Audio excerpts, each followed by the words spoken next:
ನಮಸ್ಕಾರ ಗೆಳೆಯರೆ, ತಮ್ಮೆಲ್ಲರಿಗೂ ಅನಾಮಿಕ ಯೂಟ್ಯೂಬ್ ಚಾನಲ್ಗೆ ಸ್ವಾಗತ. ನಾವಿವತ್ತು ಮೊನ್ನೆ ತಮಿಳುನಾಡಿನ ಹೈಕೋರ್ಟ್ನಲ್ಲಿ ನೀಡಿರ್ತಕ್ಕಂಥ ಜಜ್ಮೆಂಟಿನ ಬಗ್ಗೆ ಒಂದಿಷ್ಟು ವಿಚಾರಣೆ ಮಾಡೋಣ. ಆ ಜಜ್ಮೆಂಟ್ನಲ್ಲಿ ಏನು ಮಾಡಿದ್ದಾರೆ ಅಂತಂದರೆ,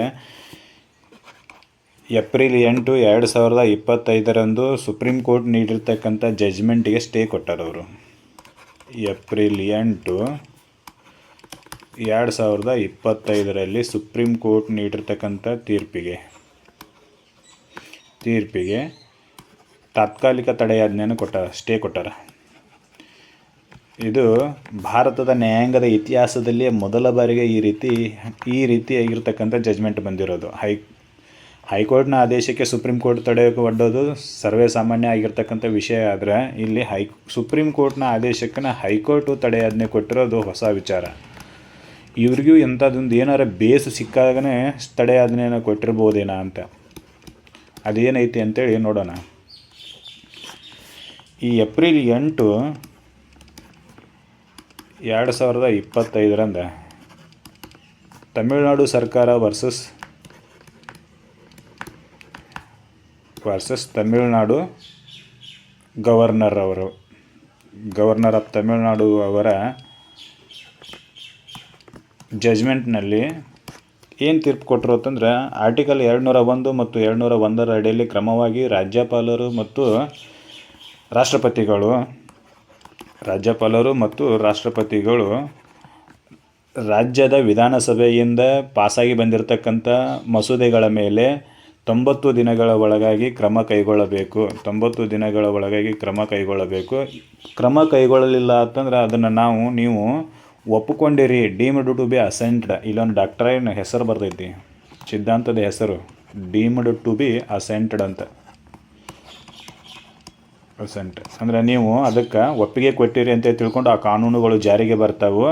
ನೀವು 90 ದಿನಗಳ ಒಳಗಾಗಿ ಯಾವುದೇ ರೀತಿಯಾಗಿರ್ತಕ್ಕಂಥ ಕ್ರಮಗಳನ್ನು ತಗೋಬೇಕು ಅಂತೇಳಿ ಡೈರೆಕ್ಷನನ್ನು ಕೊಟ್ಟರು. ಮ್ಯಾಂಡಮಸ್ ರಿಟ್ಟನ್ನು ಜಾರಿ ಮಾಡಿದ್ರು ಅವ್ರ ಮೇಲೆ, ರಾಷ್ಟ್ರಪತಿ ಮತ್ತು ರಾಜ್ಯಪಾಲರ ಮೇಲೆ. ಈ ಮ್ಯಾಂಡಮಸ್ ರಿಟ್ನ ಆಧಾರದ ಮೇಲೆ 90 ದಿನಗಳ ಒಳಗಾಗಿ ರಾಜ್ಯಪಾಲರು ಅಥವಾ ರಾಷ್ಟ್ರಪತಿಗಳು, ಗವರ್ನರ್ ಆರ್ ಪ್ರೆಸಿಡೆಂಟ್, ರಾಜ್ಯಪಾಲರು ಅಥವಾ ರಾಷ್ಟ್ರಪತಿಗಳು ಕ್ರಮ ಕೈಗೊಳ್ಳಲಿಲ್ಲ ಅಂತಂದ್ರೆ ಅವು ರಾಜ್ಯಪಾಲರು ಅಥವಾ ರಾಷ್ಟ್ರಪತಿಗಳ ಅಂಕಿತವನ್ನು ಪಡೆದು ಜಾರಿಗೆ ಬಂದವು ಅಂತ ತಿಳ್ಕೊಂಡು ನಾವು ಅವುಗಳನ್ನು ಜಾರಿಗೊಳಿಸ್ತೀವಿ ಅಂತೇಳಿ ಈ ತೀರ್ಪಿನಲ್ಲಿ ಜಜ್ಮೆಂಟ್ನಲ್ಲಿ ಇವರು ಡಿಕ್ಲೇರ್ ಮಾಡಿದ್ರು. ಯಾರು? ಈ ಮಾಧವನ್ ಸಾಹೇಬರು ಮತ್ತು ಪಾರ್ದಿವಾಲ ಸಾಹೇಬರು ಇರ್ತಕ್ಕಂಥ ಖಂಡಪೀಠ ಇದನ್ನು ಡಿಕ್ಲೇರ್ ಮಾಡಿದ ನಂತರ ಸಂವಿಧಾನದ ಪ್ರಕಾರ ಅಸೆಂಟ್ ಪಡೆದು ಜಾರಿಗೆ ಬರಬೇಕಾಗಿರ್ತಕ್ಕಂಥ ಕಾನೂನುಗಳು ರಾಜ್ಯಪಾಲರ ಒಪ್ಪಿಗೆ ಪಡೆದಂತೆ ಅಂತೇಳಿ ತಿಳ್ಕೊಂಡು ಜಾರಿಗೆ ಬಂದವು. ಎಲ್ಲಿ? ತಮಿಳುನಾಡು ಸರ್ಕಾರದಲ್ಲಿ.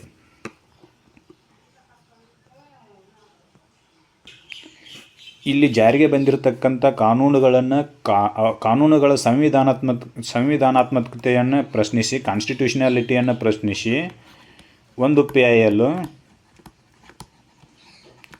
ಹೈಕೋರ್ಟ್ನಲ್ಲಿ ಸಲ್ಲಿಕೆ ಮಾಡ್ತಾರೆ. ಹೈಕೋರ್ಟ್ನಲ್ಲಿ PIL ನಂಬರ್ ಯಾವುದಂದ್ರೆ WMP, ರಿಟ್ ಮಿಸ್ಲೇನಿಯಸ್ ಪಿಟಿಷನ್ 2200. ಈ ರಿಟ್ ಪಿಟಿಷನಲ್ಲಿ ಸುಪ್ರೀಂ ಕೋರ್ಟ್ನ ಆದೇಶದ ಮೂಲಕ ಜಾರಿಗೆ ಬಂದಿರುವ ಎಲ್ಲ ಕಾನೂನು ಕಾಯ್ದೆಗಳನ್ನು ಪ್ರಶ್ನೆ ಮಾಡಲಾಯಿತು. ಎಲ್ಲ ಕಾನೂನು ಕಾಯ್ದೆಗಳು ಅಂದರೆ ಅವು 14 ಕಾಯ್ದೆಗಳಿದ್ದು ಕಾನೂನುಗಳನ್ನು ಪ್ರಶ್ನೆ ಮಾಡಲಾಯಿತು. ಅವುಗಳ ಸಂವಿಧಾನಿಕತೆಯನ್ನು ಪ್ರಶ್ನೆ ಮಾಡಲಾಯಿತು. ಅದರಲ್ಲಿರ್ತಕ್ಕಂಥ ವಿಷಯ ಸುಪ್ರೀಂ ಕೋರ್ಟ್ನ ಮುಂದೆ ಏನಾಗಿತ್ತು ಅಂತಂದರೆ, ರಿಟ್ ಪಿಟಿಷನ್ದಾಗ ಏನಾಗಿತ್ತು ಅಂದರೆ, ಗವರ್ನರ್ ಅಥವಾ ಪ್ರೆಸಿಡೆಂಟು ಕಾಯ್ದೆಗಳ ಮೇಲೆ ಯಾವುದೇ ಕ್ರಮ ಕೈಗೊಂಡಿಲ್ಲ, ಅದಕ್ಕೆ ಅವ್ರಿಗೆ ಕ್ರಮ ಕೈಗೊಳ್ಳುವಂತೆ ನಮಗೆ ಡೈರೆಕ್ಷನ್ ನೀಡ್ರಿ ಅಂತೇಳಿ ಇಲ್ಲಿ ಕೇಳಿದರು. ಅದ್ರ ಪ್ರಕಾರ ಅವರು 90 ದಿನದ ಡೈರೆಕ್ಷನನ್ನು ಕೊಟ್ಟಿದ್ರು. ಅದ್ರ ಒಳಗಾಗಿನೇ ನೀವು ಕ್ರಮ ಕೈಗೊಳ್ಳಬೇಕು. ಇರಲಿಲ್ಲ ಅಂತಂದ್ರೆ ಒಂದು ಡಾಕ್ಟ್ರೈನದ ಹೆಸರು ಬಂತು, ಡೀಮ್ಡ್ ಟು ಬಿ ಅಸೆಂಟೆಡ್ ಅಂತೇಳಿ. ಡೀಮ್ಡ್ ಟು ಬಿ ಅಸೆಂಟೆಡ್ ಅಂತ. ಈ ಡಾಕ್ಟ್ರೈನದ ಪ್ರಕಾರ ಗವರ್ನರು ಅಥವಾ ಪ್ರೆಸಿಡೆಂಟು ಸಹಿ ಮಾಡಲಿಲ್ಲ ಅಂತಂದ್ರೂ ಅದು ಸಹಿ ಆದಂಗನತೆ ತಿಳ್ಕೊಂಡು ಎಲ್ಲ ಕಾಯ್ದೆಗಳು ಜಾರಿಗೆ ಬರ್ತಿದ್ವು. ಈಗ ಜಾರಿಗೆ ಬಂದಂಥ ಕಾಯ್ದೆಗಳ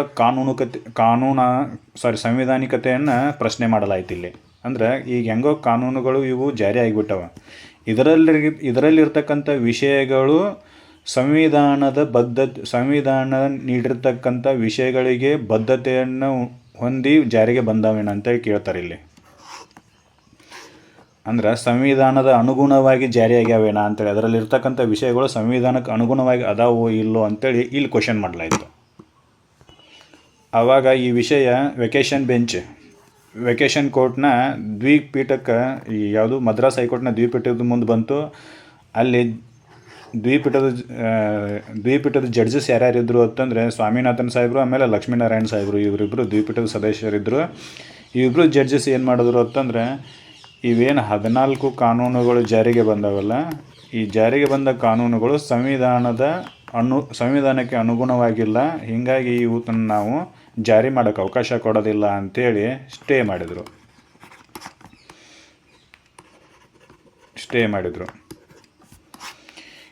ಏನು ಸುಪ್ರೀಂ ಕೋರ್ಟ್ನ ಆದೇಶದಂತೆ ಅಲ್ಲಿ ಕ್ವಶನ್ ಏನು ಮಾಡಲಾಗಿತ್ತು ಅಂತಂದರೆ, ಸುಪ್ರೀಂ ಕೋರ್ಟ್ನಲ್ಲಿ ಸಲ್ಲಿಸಿದ ಡಬ್ಲ್ಯೂ ಪಿನಲ್ಲಿ ಏನು ಕ್ವಶನ್ ಮಾಡಲಾಗಿತ್ತು ಅಂತಂದ್ರೆ, ನಮಗೆ ರಾಜ್ಯಪಾಲರು ಮತ್ತು ರಾಷ್ಟ್ರಪತಿಗಳು ಸಹಿ ಮಾಡಲಾರ್ದೆ ಸತಾಯಿಸಾಕತ್ತಾರ, ಅವ್ರಿಗೆ ಸಹಿ ಮಾಡಿರಿ ಅಂಥೇಳಿ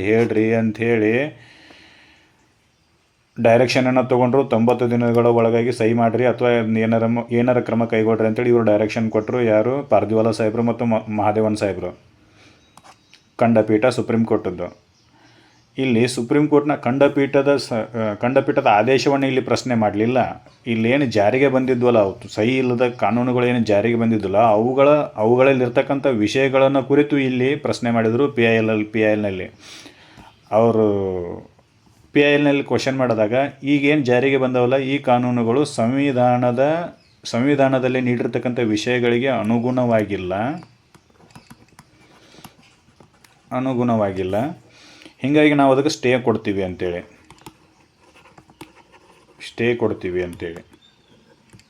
ಇದು ವೆಕೇಷನ್ ಕೋರ್ಟ್ನಲ್ಲಿ ಆಗಿರ್ತಕ್ಕಂಥದ್ದು.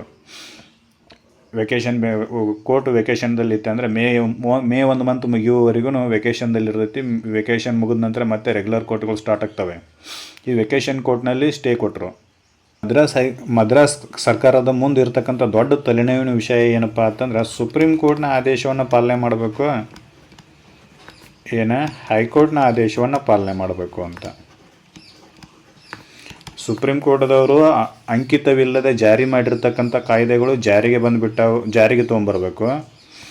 ಇಲ್ಲ ಅವು ಕಾನೂನಿನ ಪ್ರಕಾರ ಸರಿ ಇಲ್ಲ ಅಂತ ಹೇಳಿ ತಡೆಯಾಜ್ಞೆ ಕೊಟ್ಟಿರ್ತಕ್ಕಂಥ ಹೈಕೋರ್ಟ್ನ ಆದೇಶವನ್ನು ಪಾಲನೆ ಮಾಡಬೇಕು ಅಂತ. ಈಗ ಏನು ಮಾಡ್ರೂ ಸಂಕಟ ಅವ್ರಿಗೆ, ಯಾಕಂದ್ರೆ ಸುಪ್ರೀಂ ಕೋರ್ಟದ ಆದೇಶ ಜಾರಿಗೆ ತೊಗೊಂಬರ್ರಿ ಅಂತ ಹೇಳ್ತೈತಿ, ಹೈಕೋರ್ಟ್ನ ಆದೇಶ ಸ್ಟೇ ಕೊಡ್ತೈತಿ. ರದ್ದು ಮಾಡಲಿಲ್ಲ ಕಾನೂನುಗಳನ್ನು ಅವರು. ಇವೆಲ್ಲ ಏನು ಅಸಂವಿಧಾನಿಕ ಅದಾವು ಅಂತೇಳಿ ರದ್ದು ಮಾಡಿದ್ರು ಅಂತಂದ್ರೆ ಕೇಸ ಮುಗಿದೋಗಿರೋದು. ರದ್ದು ಮಾಡಲಿಲ್ಲ ಏನಂತಂದ್ರೆ ಇವೆಲ್ಲ ಅಸಂವಿಧಾನಿಕ ಅದಾವು, ಅದಕ್ಕೆ ನೀವು ಜಾರಿಗೆ ತೊಗೊಂಬರ್ಬೇಡ್ರಿ ಸದ್ಯಕ್ಕೆ. ಫುಲ್ ಬೆಂಚ್ ವೆಕೇಷನ್ ಮುಗಿದ ನಂತರ ರೆಗ್ಯುಲರ್ ಕೋರ್ಟಿಗೆ ಬಂದ ನಂತರ ಇದು ಯಾರ ಮುಂದೆ ಆ ವಿಷಯ ಬರುತ್ತೋ ಅವರು ಆ ವಿಷಯಕ್ಕೆ ಸಂಬಂಧಿಸಿದಂತೆ ಜಜ್ಮೆಂಟನ್ನು ಕೊಡ್ತಾರೋ ಅಲ್ಲಿವರೆಗೂ ಸ್ಟೇ ಕೊಡ್ತೀವಿ ಅಂತೇಳಿ ಸ್ಟೇ ಕೊಟ್ಟರು. ವೆಕೇಷನ್ ಬೆಂಚಿನಲ್ಲಿ ಸ್ಟೇ ಕೊಟ್ಟರು ಅಂದ್ರೆ ಹೈಕೋರ್ಟದ ಆದೇಶದ ವಿರುದ್ಧ ಸ್ಟೇ ಕೊಟ್ಟರು ಅವರು. ಇದು ಇತಿಹಾಸದಲ್ಲಿನೇ ಮೊದಲ ಬಾರಿಗೆ ನ್ಯಾಯಾಂಗದ ಇತಿಹಾಸದಲ್ಲಿನೇ ಮೊದಲ ಬಾರಿಗೆ ಸಬಾರ್ಡಿನೇಟ್ ಜುಡಿಷಿಯರಿ ಇದ್ದದ್ದು ಅದರ ಮೇಲಿನ ಜುಡಿಷಿಯರಿಗೆ ಸ್ಟೇ ಆರ್ಡರನ್ನು ಕೊಟ್ಟಿರೋದು. ಅದು ಸಬಾರ್ಡಿನೇಟ್ ಅಂತೂ ಅಲ್ಲ, ಯಾಕಂದರೆ ಸಂವಿಧಾನದಲ್ಲಿನ ಅದರದ್ದು ಎಸ್ಟಾಬ್ಲಿಷ್ಮೆಂಟು ಅದು ಹೆಂಗೆ ಕಾರ್ಯನಿರ್ವಹಿಸಬೇಕು ಅಂತೇಳಿ ಪೂರ್ಣ ಬರೆದು ಬಿಟ್ಟಾರೆ. ಹೀಗಾಗಿ ಅದು ಸಬಾರ್ಡಿನೇಟ್ ಅನ್ನೋದು ತಪ್ಪು. ಆದರೂ ಹೈಯಾರ್ಕಿ ಸಿಸ್ಟಮ್ನಲ್ಲಿ ಸುಪ್ರೀಂ ಕೋರ್ಟ್ ಅಂದರೆ ಈ ಎಲ್ಲ ನ್ಯಾಯಾಲಯಗಳ ಮೇಲ್ಭಾಗದಲ್ಲಿ ಇರೋದ್ರಿಂದ ಇದನ್ನು ನಾವು ಅನ್ಬೋದು ಹಂಗೆ. ಆದರೆ ಹಂಗೆ ಅನ್ನಕ್ಕೆ ಬರೋದಿಲ್ಲ, ಆದರೂ ರೂಢಿ ಒಳಗೆ ನಾವು ಹಂಗೆ ಅನ್ಬೋದು ಸಬಾರ್ಡಿನೇಟ್ ಅಂಥೇಳಿ. ಇಲ್ಲಿ ಏನಾಕೈತಿ ಅಂದರೆ ಆರ್ಟಿಕಲ್ 140 ಏನು ಹೇಳ್ತೈತಿ ಅಂತ 141 ಸುಪ್ರೀಂ ಕೋರ್ಟು ಜಾರಿ ಮಾಡಿರ್ತಕ್ಕಂಥ ಮಾಡಿರುವ ಡಿಕ್ರಿಗಳು ಭಾರತದ ಭೂಪ್ರದೇಶದಲ್ಲೆಲ್ಲನೂ ಜಾರಿ ಆಗ್ತಾವೆ ಅಂತ. ಇದನ್ನ ಯಾಕೆ ಹೇಳಕತ್ತೀನಿ ಅಂತಂದ್ರೆ, ಈಗಾಗಲೇ ಈ ವಿಷಯಕ್ಕೆ ಸಂಬಂಧಿಸಿದಂತೆ ಈ ಕಾನೂನುಗಳನ್ನು ಜಾರಿಗೆ ತೊಗೊಂಬರುವಂತೆ 14 ಕಾನೂನುಗಳನ್ನು ಜಾರಿಗೆ ತೊಗೊಂಬರುವಂತೆ ಆದೇಶ ನೀಡಿರೋದು ಸುಪ್ರೀಂ ಕೋರ್ಟು. 141 ಪ್ರಕಾರ ಸುಪ್ರೀಂ ಕೋರ್ಟ್ನ ಆದೇಶವನ್ನು ಹೈಕೋರ್ಟು ಕೂಡ ಪಾಲನೆ ಮಾಡಬೇಕಾಗಿತ್ತು ಜಾರಿಗೆ ಬರಲಿ ಅಂತೇಳಿ. ಆದರೆ ಇಲ್ಲೇನು ಮಾಡಿದ್ರು ಅಂದರೆ ಅದರ ಸಾಂವಿಧಾನಿಕತೆ ಪ್ರಶ್ನೆಯನ್ನು, ಅದರ ಕಾನ್ಸ್ಟಿಟ್ಯೂಷನಾಲಿಟಿ ವ್ಯಾಲಿಡಿಟಿಯನ್ನು ಪ್ರಶ್ನೆ ಮಾಡಿದ್ರ ಸಲುವಾಗಿ ಹೈಕೋರ್ಟ್ನವರು ಸ್ಟೇ ಕೊಟ್ಟರು. ಈ ರೀತಿ ಜಂಗಿನಿಕಲಿ ಕುಸ್ತಿ ನಡೆದಿರೋದ್ರಿಂದ ಯಾರು ಏನಾಕತಿ ಅಂತೇಳಿ ಗೊತ್ತಾಗುತ್ತೆ ನಮಗೆ ಇಲ್ಲಿ ತನಕ ನಾವು ಏನು ನೋಡಿದ್ವಿ ಅಂತಂದರೆ ಸರ್ಕಾರ ಮತ್ತು ನ್ಯಾಯಾಂಗಗಳ ಜಂಗಿನಿಕಲಿ ಕುಸ್ತಿ ನೋಡಿದ್ವಿ, ಸರ್ಕಾರ ಮತ್ತು ನ್ಯಾಯಾಂಗಗಳದ್ದು. ಈಗ ನ್ಯಾಯಾಂಗ ಮತ್ತು ನ್ಯಾಯಾಂಗದ ಕುಸ್ತಿ ನೋಡ್ಬೇಕಾಗೈತಿ.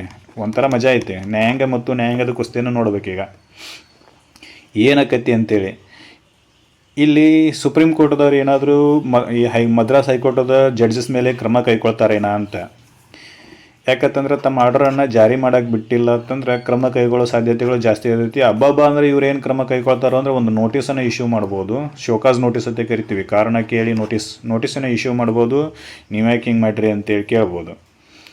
ಶೋಕಾಸ್ ನೋಟಿಸಿಗೆ ಆನ್ಸರ್ ಮಾಡಬೇಕೊತ್ತು ಏನಿಲ್ಲ. ಇವ್ರ ಮೇಲೆ ಅಲ್ಟಿಮೇಟಮ್ ಕ್ರಮ ಕೈಗೊಳ್ಳಬೇಕಾಗಿರೋರು ರಾಷ್ಟ್ರಪತಿಗಳು. ಅಂದರೆ ಇಂಪೀಚ್ಮೆಂಟ್ ಆರ್ಡ್ರು, ಅದು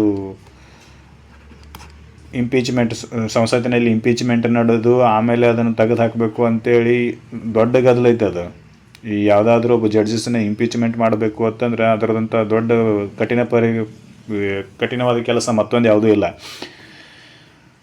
ಇಂಪೀಚ್ಮೆಂಟ್ ಮಾಡೋಕ್ಕೆ ರಿಪೋರ್ಟ್ ಕೊಡ್ಬೋದು ರಾಷ್ಟ್ರಪತಿಗೆ. ನೋಡ್ರಿ, ಇವರು ನಮ್ಮ ಆರ್ಡರ್ನ ಪಾಲನೆ ಮಾಡಿಲ್ಲ, ಆಮೇಲೆ ಇದು ಕೋರ್ಟ್ನ ಮರ್ಯಾದೆನ ಕಳೆದಂಗೆ, ನೀವೇನು ಮಾಡಿರಿ ಅಂತಂದರೆ ಇವ್ರ ಮೇಲೆ ಕ್ರಮ ಕೈಗೊಡ್ರಿ ಅಂತೇಳಿ ರಾಷ್ಟ್ರಪತಿಗೆ ಒಂದು ವರದಿಯನ್ನು ಕೊಡಬಹುದು. ವರದಿಯನ್ನು ಕೊಟ್ಟ ನಂತರ ರಾಷ್ಟ್ರಪತಿಗಳು ಆ ವರದಿಯನ್ನು ಕನ್ಸಿಡರ್ ಮಾಡಿ ಕ್ರಮ ಕೈಗೊಳ್ಬೋದು, ಕೈಗೊಳ್ಳದೇನೂ ಇರ್ಬೋದು.